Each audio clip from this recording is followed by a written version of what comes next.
প্রিয় ভাই বোনেরা, আসসালামু আলাইকুম। ডিরিম কিচেনে স্বাগতম। আজকে আমি রান্না করব কালাই শাকের ভর্তা দেব।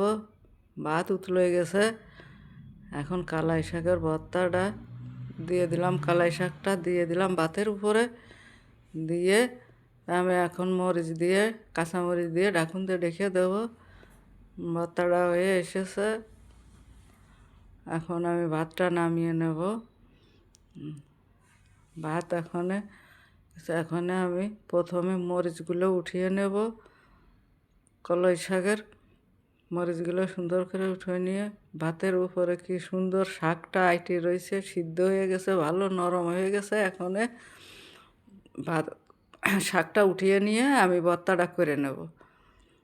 সুন্দরভাবে ভাতের উপরতে শাকটা আমি উঠিয়ে নেব, নিয়ে আমি এখন ভর্তাটা করে নেব। কলাই শাকের ভর্তা তো সবাই খাইছেন, এইরকম করে খাইয়ে দেখুন। ভাতের উপরে দিলে সেই ভর্তার স্বাদ হয় বেশি। এই কারণে আমি ভাতের উপরে শাক ভর্তা দিই। যে কোনো শাকই ভাতের উপর দিলে সেই ভর্তাটা স্বাদ হয় বেশি। সেই ভর্তাটা সবুজ থাকে, একদম সবুজ, কটাশি মেরে যায় না। আর এমনি সিদ্ধ করে নিলে শাকটা কটাশি হয়ে যায়। এই কারণে আমি ভাতের উপরই দিই। আর চুলোয় ভাত রান্না করি, শাকটা খুব সুন্দর নরম হয়, খুবই ভালো হয়।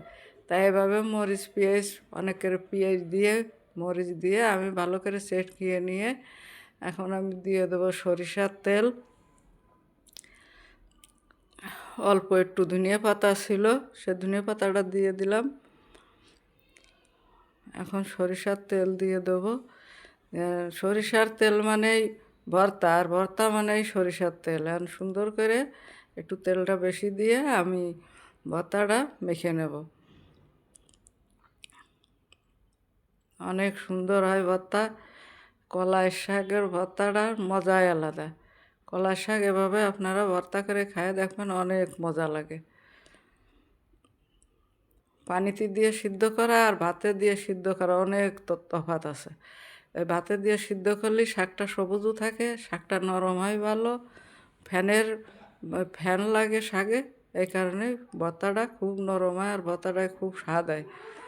তাই এভাবে আপনারা ভাতের উপরে দিয়ে সিদ্ধ করে ভর্তা মাখায় খাইয়ে দেখবেন, অনেক স্বাদ লাগে। আমার ভর্তাটা এখন রেডি। এই ভর্তা যদি আপনাদের পছন্দ হয়ে থাকে, সাবস্ক্রাইব, লাইক, কমেন্ট, শেয়ার করে দেবেন। ফেসবুক পেজে ফলো দিয়ে দেবেন। আপনারা সবাই ভালো থাকবেন, সুস্থ থাকবেন। আসসালামু আলাইকুম, আল্লাহ হাফেজ।